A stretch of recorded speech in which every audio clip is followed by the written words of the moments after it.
Good morning, everyone. Welcome to Saturday, the 20th of June. I think I forgot to turn myself up.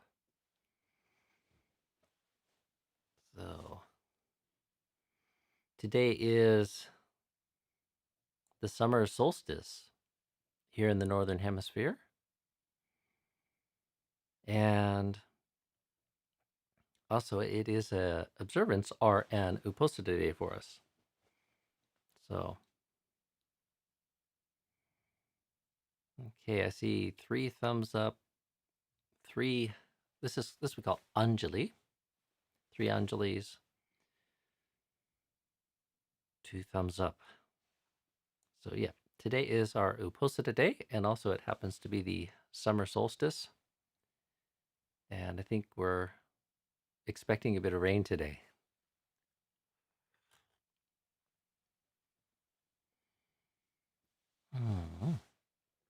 Let's see.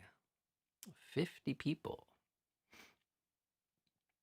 How is everyone this morning?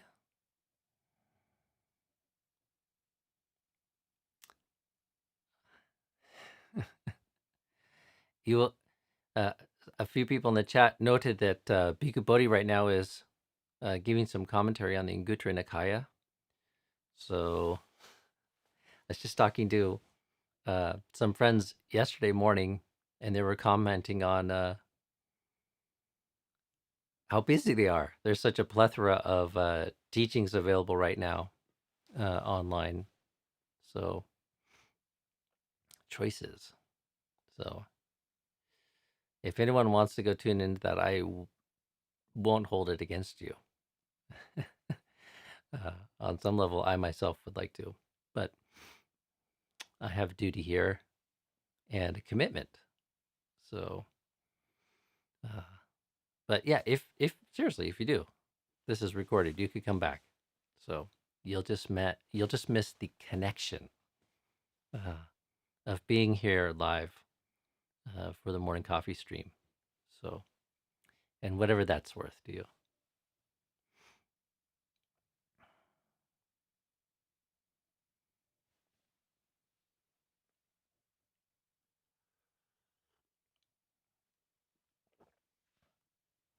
So yesterday,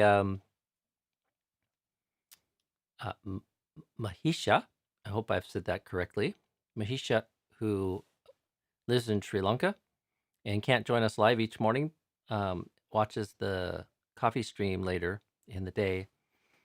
He sent me something related to this contemplation on sound that we were sharing the other day. And Mahisha every day listens to the stream and goes through and creates timestamps for the different themes that I put in the comments, or the the description of on YouTube every evening. So a great, we owe him a great debt of gratitude for taking the time to add that for people who want to come and visit later and or revisit various themes and questions that kind of came up. So those get indexed in the evening time after our evening puja finishes. I come up and I do that before going back to my hut for the evening. So thank you, Mahisha, for your daily dedication to providing that. I think it's a nice offering. And anyways, yesterday he sent me this wonderful little passage on listening and contemplating sense contact that I thought I would share with you all this morning. It comes from Bhikkhu Yanananda, who's this venerable Sri Lankan monk who passed away a few years ago, but he left behind a very great collection of teachings.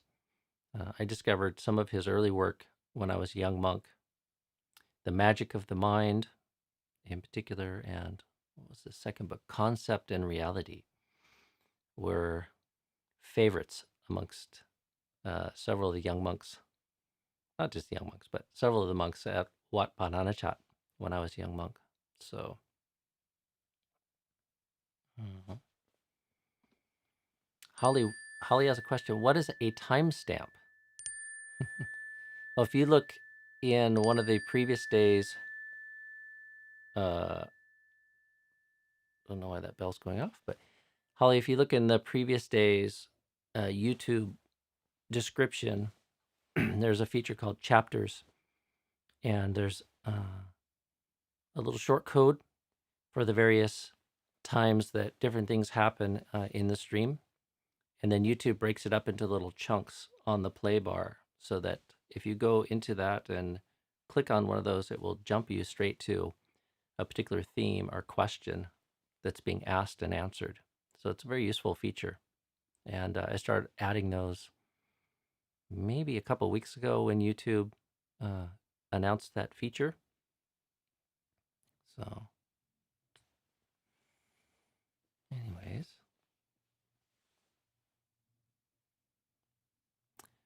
So I thought I would read this little contemplation that Mahisha sent me. It's very nice and mostly agrees with what I said.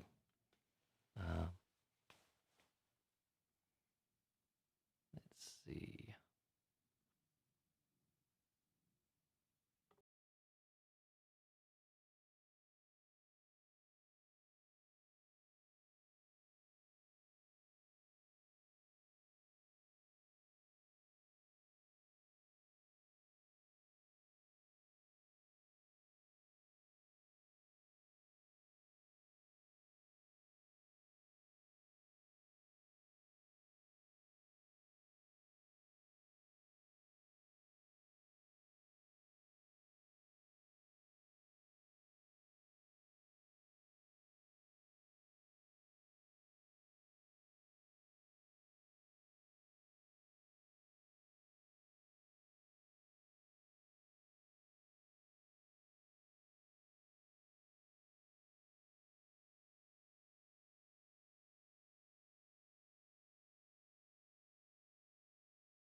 How about this?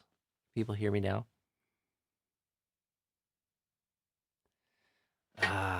This is what I get for trying something on the fly.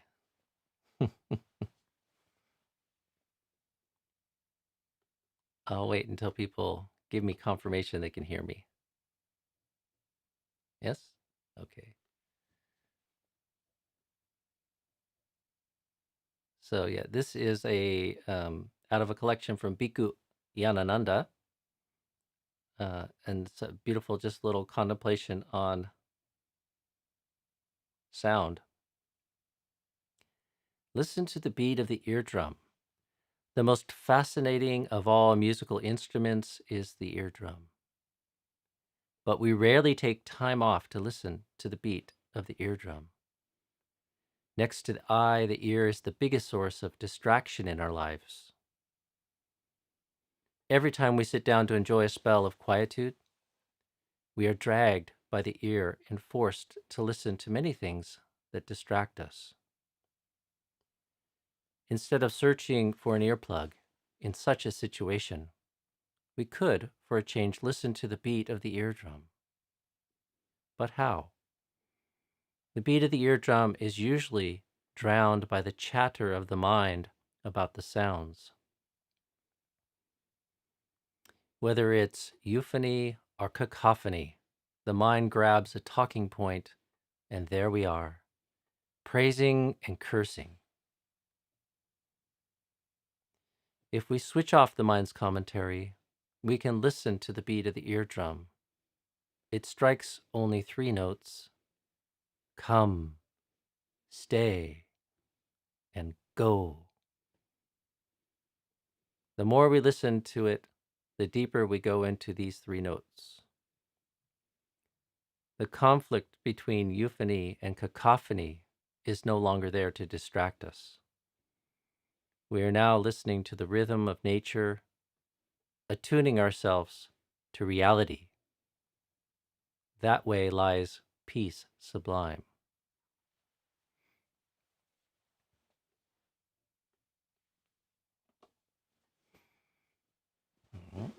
Okay, so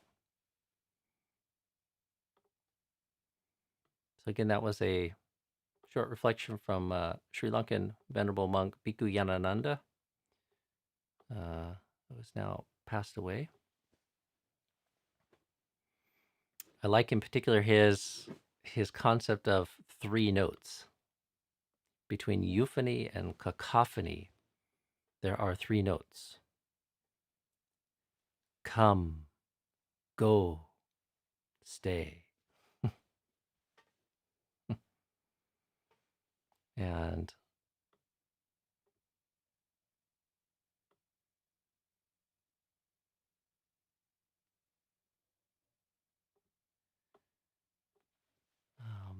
one of the things that for me is interesting to explore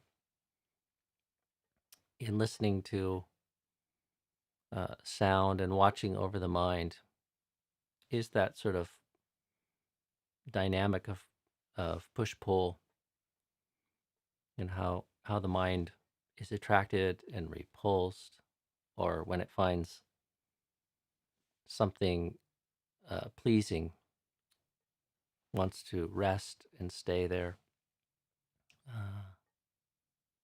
But also just the kind of pull to fabrications that comes. It's very difficult to let there just be sound in the hearing, like just to peel it back to its essence, or the bare experience of the natural phenomena of listening and hearing. So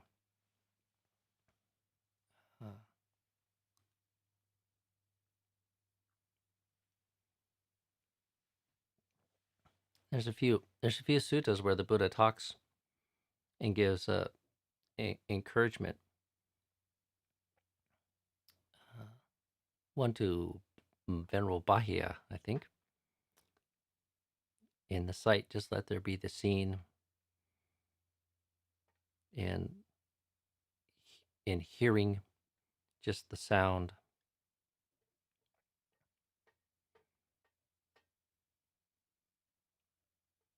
And it's easier said than done. So, but an interesting challenge to practice. I should look at that. I came across one of those suttas the other day. Somebody sent me something from an Ajahn Amro talk, and he was commenting on that. So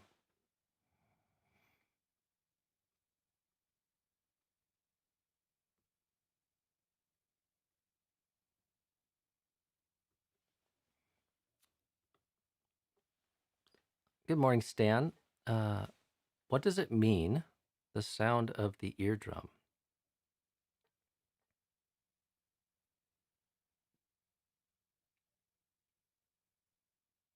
Well, I think he's doing something a little bit clever there, because he has this idea of these 3 notes of come, stay, go. And so instead of just referring to hearing or the faculty of ear consciousness, he's talking about the sound of the eardrum, because it's an instrument. So that's my take on what he's doing it with, that sort of reflection there. So I'm pretty sure he's talking about hearing. and ear consciousness. So,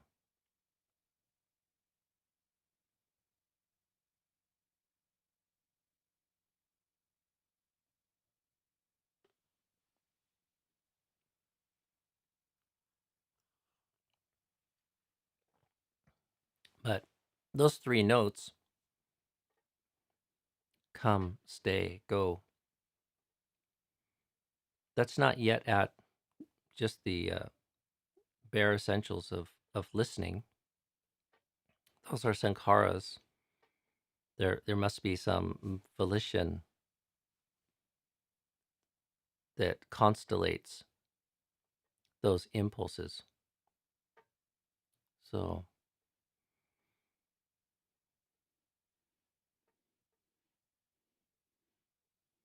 and this euphony and cacophony,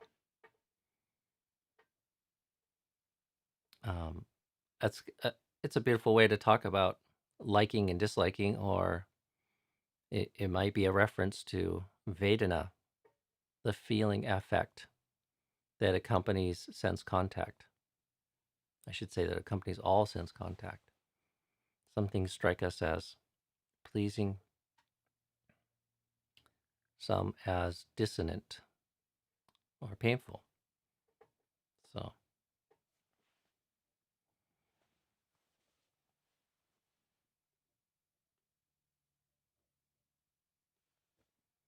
good morning, June. Sitting under the Bodhi tree in Bodh Gaya, cacophony becomes euphony. Hmm. Yeah, I have not had that experience, but uh, my friend Ajahn Achalo has spent, I think, a couple thousand hours now sitting under the Bodhi tree, practicing. He's had a series of determinations to practice under the Bodhi tree, and Ajahn Yanako joined him for a good spell one time, and I remember talking to him about it, and it sounds like quite the challenge. I have heard audio. It's in terms of sound, it's not the most peaceful place, although some of the sounds are very cheery. There's pilgrims uh, coming and chanting from all over the world in all kinds of different styles. Uh, oh.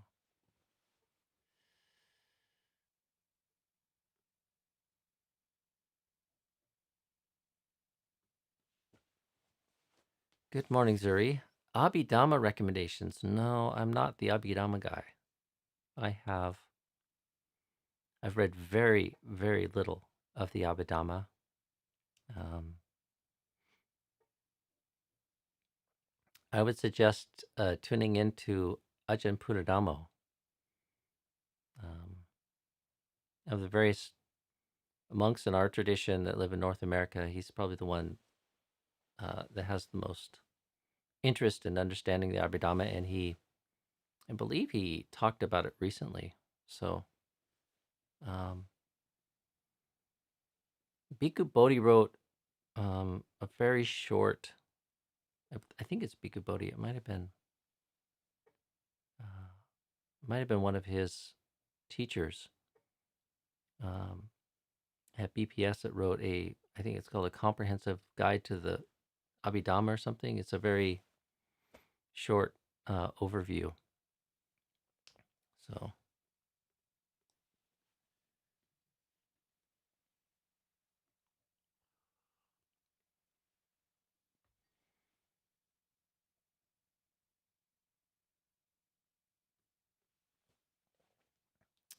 Kid Code, good morning. Come, stay, and go as three types of feelings. Come, stay, go.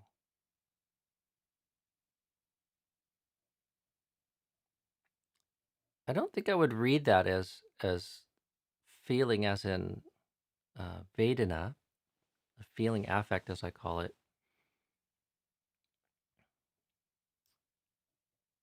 Although, oftentimes what's going on there is with the perception of pleasantness, then as feeling that with that sort of feeling as condition, uh, tanha arises. So some sort of desire is arising, is how I read those three notes. It's not as elemental as just pleasant, neutral, or painful. There's a pull, right? Come, come. So Ajahn Sona has this spatial analogy for the five hindrances. And the first hindrance of kamachanda, or sense desire, is like come. It's like trying to pull things towards you. And then the second, ill will, or vyadapada, is pushing away. So, there's things we're trying to pull towards us, and there's things that we're trying to push away. So,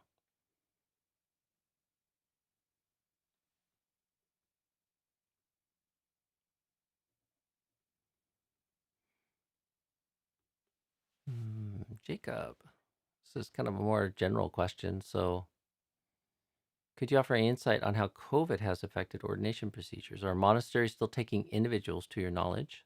I would like to ordain sooner rather than later. Yeah, it's slowed down or restricted somewhat entering into monastic life, but there's still the opportunity there. The communities just have to be careful bringing somebody on. So, you know, the typical pattern in many of our monasteries, Jacob, for people that are interested in ordination, is they need to come spend a little bit of time just as a guest. And that might be a little difficult with what's going on right now in some monasteries, although many of them have some level of openness to, if the conditions are okay in the local area, in the community, but one needs to come for a longer period of time. They have to be willing to self-quarantine. And so you need to be coming for a bit longer stay than normal. And then generally people, after that initial sort of stay, can then rearrange to come back for a longer stay if it works out well. And one wants to pursue ordination. So I think the short answer is it just maybe slows it down a little bit, but it hasn't completely shut off the opportunity that's there in the communities that have space. So, Ajahn, could you speak about cultivating samadhi, jhana, with metta?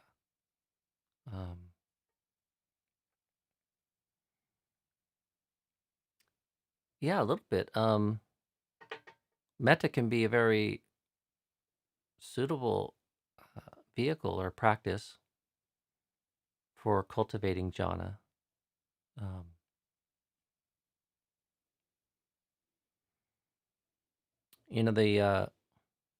The process is much the same. Just talking about the basics of it. One needs to cultivate metta, and what might even sort of say is the metta nimitta, or the sign that one is focusing on in the cultivation of metta, and then through a process of nurturing, strengthening, and developing awareness, a holistic awareness on the sign of the meditation. So that could be, it could be an image, it could be a feeling tone in the body that's associated with loving kindness, brought to a profound sort of state, so that one can start to overcome the hindrances and arouse the jhana factors of vitaka, vichara, piti, sukha, ekagata. So that's entering into jhana, like those factors have to not only be aroused but brought to maturity. So one's giving oneself to the sign of metta, and that is how you are focusing the mind in the metta meditation, and then that kind of grows and develops. So, and it could be the uh, one just directs the mind to the arousing of a feeling, emotion of loving kindness, and it grows and suffuses mind and body, and one's whole awareness and consciousness kind of rests with that, settles with that, becomes absorbed into that in a way that overcomes the hindrances, uh, moves towards this kind of stillness of mind, and piti sukha arise, and the mind becomes uh, firm or whole or steady in the perception of that as the sign. So it need not be complicated. So,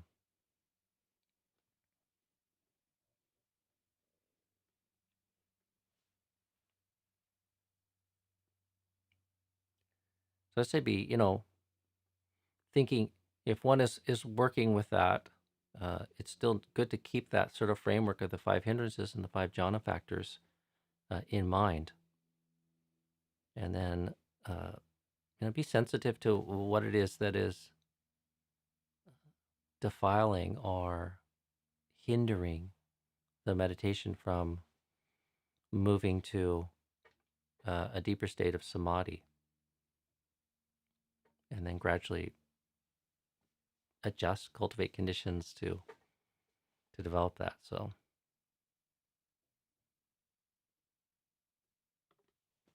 Karen, thank you. That is the book I was thinking about, The Comprehensive Manual of Abhidhamma, edited by Bhikkhu Bodhi. So, I I've tried to read that a couple times. I got part way through it, but many of my teachers and friends oftentimes recommend that book.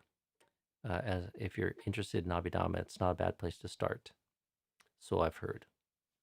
So,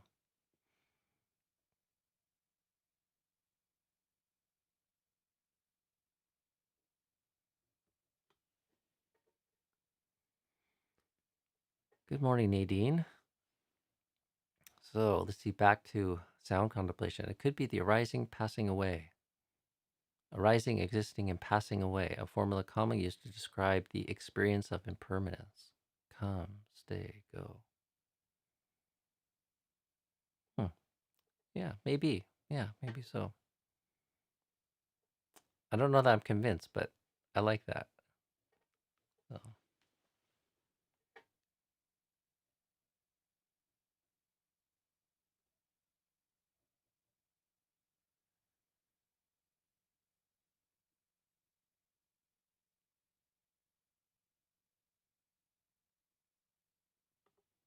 good morning, Samrit.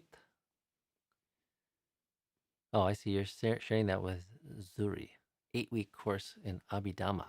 If you're interested, I can share the details. Okay. So,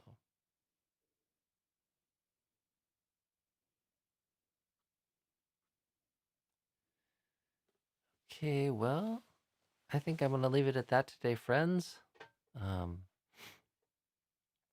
I don't see any more questions. A few less people than normal. And I'm feeling maybe a little less reflective than I was yesterday. But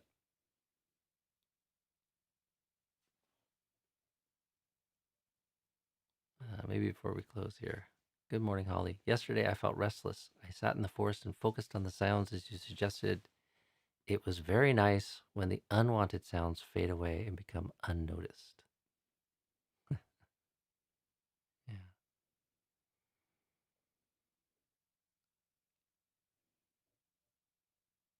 I think practicing in natural settings with that sound contemplation is very interesting, but I find it interesting anywhere. It's interesting in the city. It's interesting in the human-built environment. Uh,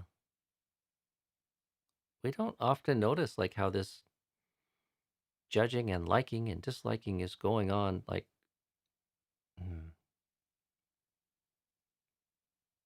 outside of our awareness, almost perpetually. Um, we're hearing things, and I like that, I don't like that.